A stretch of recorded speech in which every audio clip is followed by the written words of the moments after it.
All righty, what's going on, everybody? Good morning. Good morning. All right, so you're probably wondering, like, Taylor, where is everybody? You're just by yourself. The important part is Ian is here. That's the important part.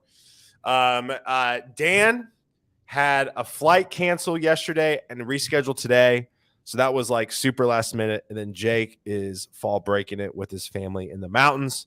So it's just me today, me and Ian. But listen, you're not here for me, Jake, and Dan. You're here for our guest. So for those of you tuning in, welcome this morning. We're going to dive right into it. Ian's a busy man. He is crushing it. So I can't wait to, obviously for you guys to know who he is. But Ian, let's go ahead and dive in, man. Who are you? What do you do? And what the heck is a Whisper Aero? Right on. So my name is Ian Villa. I'm the COO and co-founder of the startup called Whisper Aero. My background's in aircraft design, and what we're doing at Whisper Aero is developing the next generation of propulsion for drones, for jets, for leaf blowers. The tech that we've built is cleaner, quieter, and more efficient. All those things at the same time, so you don't have to compromise. And we really want to transform, the future that everybody wants to live in to be more considerate and as compelling as it really should be. Yeah, man, I love a good OG story here, right? What the why, right? Like why this? Like you just like wake up one day and you're like, damn, airplanes are real loud. We got to fix this. I think a lot of people actually wake up and think that. Yeah, why? It's over my head. I live close to the airport, so it's something I think all the time. No, but before we started Whisper, my co-founder and I, we were at Uber Elevate. In fact, my co-founder co-founded the aviation division of Uber, which is Uber Elevate. That's cool. And that's cool. Yeah, super cool. We were looking at things like flying taxis, Ubercopter, drone delivery for Uber Eats. And it was very real. We were, literally delivered the first chicken McNuggets by air. Are you serious? 100% serious. That's awesome. Yeah, it was a lot of fun. We proved out a lot of really cool stuff. We even had the first multimodal trips on the Uber platform, going from Manhattan to JFK. And, towards the end of it, I was the head of strategy, led about a fifth of the team with, engineers, operations analysts, product analysts. And our goal was to figure out, like, how do we actually take any of these products and go to market?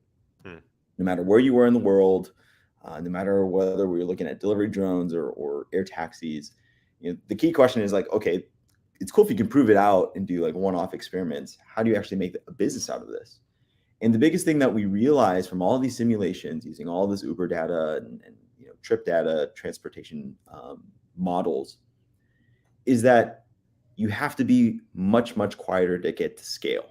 Like if you want to enable the everyday flight of people and things for everyone, right? You have to fly every single minute of every single day, and you're only able to do that if you're so quiet you don't disturb communities, because that's when you can actually amortize the cost of all of this and make it affordable. That makes sense. So, man, how do you start tackling this stuff, right? I mean, obviously, this is a big problem to solve. It's an expensive problem to solve, I'm sure. Talk about how you're trying to solve this, and then maybe if you want to go into the leaf blower as well, because I'm sure I kind of maybe know the answer. So, yeah, just answer that. Sure. I mean, what we did was we really went back to first principles. For a long time, people have taken for granted that aircraft are going to be noisy, drones are going to be noisy, and when you have that kind of perspective, you don't apply the right tools, like real scrupulous acumen to how you design something to be quieter. Yeah. And so we kind of question a lot of the assumptions that even aerospace engineers have had for years. And when you do that, you end up with a solution that's actually much more elegant, that uses acoustics and aerodynamics synergistically, and gets you to these solutions that other people have not even been able to do. Right. And so, like, I don't know, we can nerd out specifically on exactly. No, go nerdy for a second. I don't want to go too nerdy because I'll blow my brain. So this is way over my head. But get a little nerdy real quick for the people who are watching. Let's do it. I mean, the real trick is, if you want to make something quiet, you really have to understand where all the noise is coming from when you're generating thrust. And we've we've developed tools to really isolate all those things. And once you can do that, once you can really measure and understand where your noise is coming from, now you can actually take targeted efforts, tailor that noise. And so what we do is we take all those noise sources and we minimize them. And then the sources that are most apparent to your ear, which is often like the fan, the aerodynamics of your fan. Sure. We take that tonal noise and we push it past human hearing. And we do it in such a way where, you won't hear it. It'll still be pleasant for your dogs, your pets, wildlife. And ultimately, because everything else is quieter and a bunch of the noise that you would typically hear is now just completely imperceptible to you, you now have something that is scalable and works, where it needs to, and not a public nuisance. So again, I don't want to get too granular here, but like you're pushing the sound decibels to where it's past human hearing, but it doesn't hurt like animals and all that stuff. Like, I mean, you guys are in labs, I'm sure, just like trying to test this like nonstop, right? I mean, I'm sure it's like a soundboard in front of you and you're trying to like move stuff, and it's just crazy. Yeah, we have some really awesome acoustic mics. You can actually get these specialty like acoustic cameras. Yeah. Where it looks at an object that's making noise. It almost looks like a heat map of the noise.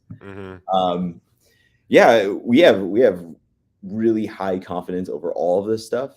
I've done tests like in the middle of the night because we know that if we test at like 10 p.m. the cicadas are still chirping, or we'll test in the middle of the day and have dogs and they're just our pet dogs are sleeping on a field of grass. And then you guys do the test, like kind of stuff like that. Yeah. And like there's crazy stuff like with the leaf blower where you have to kind of test where there's this like 20 dB delta between what you're trying to measure and the ambient noise. And we're so quiet that we have to test super early in the morning before people are out on the roads, before animals are up flying around or making noise. Yeah. And so we take a lot of care when it comes to the noise, but we also take a lot of care when it comes to the measurement of the performance. Are we generating thrust? Are we using minimal amounts of power, minimal amounts of energy? That's nuts. Yeah. So I want to give a shout out. You sent this over. Shout out to y'all for getting in TechCrunch. Whisper Aero unveils ultra quiet electric leaf blower powered by aerospace tech. Obviously, just read that. For those of you, when we put this on the podcast form, Ian and his company are in TechCrunch. And I threw up a link on the screen.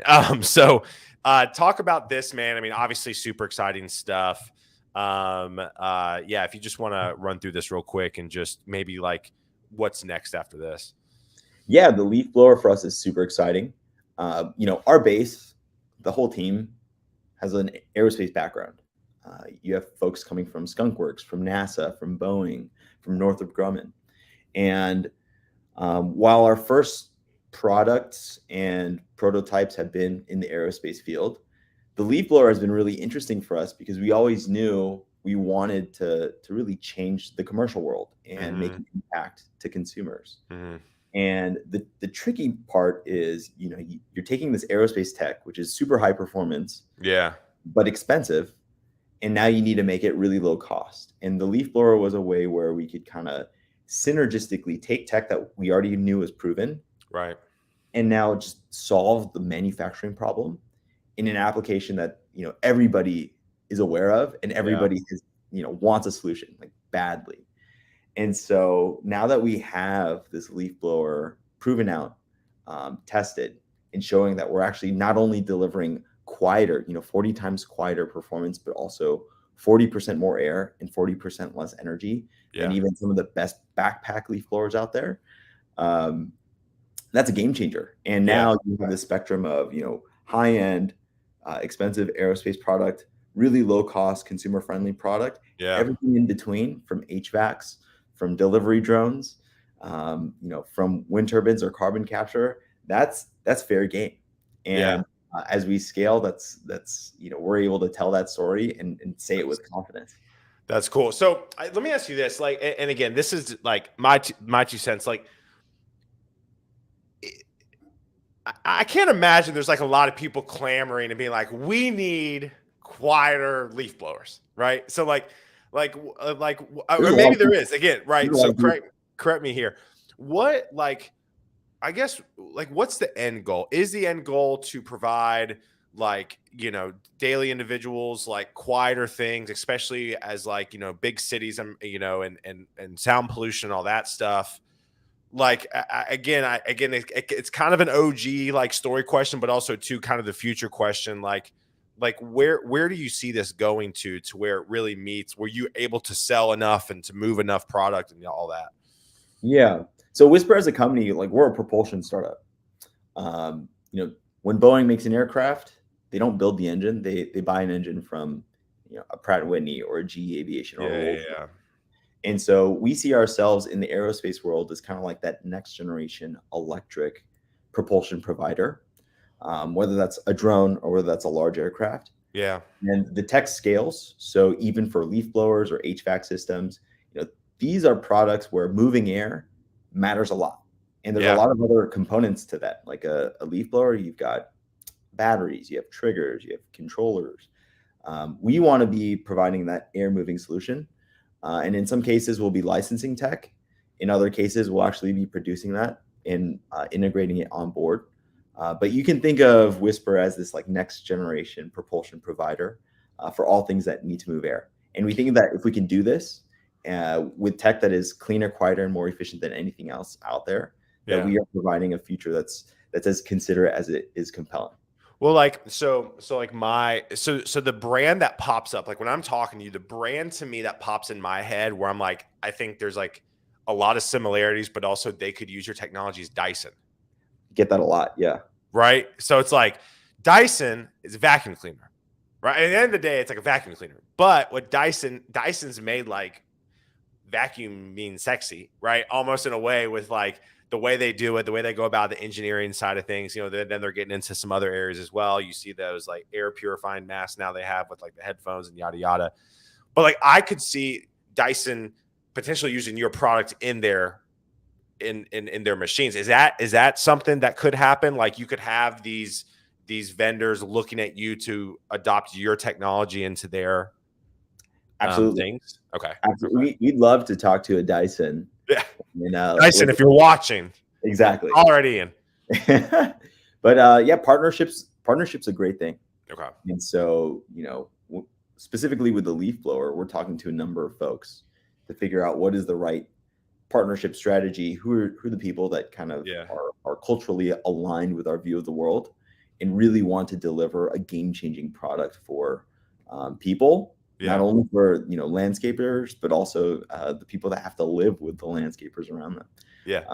And so the partnership is a really awesome thing, and we're looking for the best partners in all of these different product categories. That's awesome. So so as we wrap up here over the next few minutes, first off, shout out to y'all for raising your Series A. Do you want to talk about funding, where you've been and where you're going there? Yeah, right on. We're a 3-year-old company. We've raised over $41 million to date and 8.4 million. Especially in this market. That's good. Appreciate that. Yeah.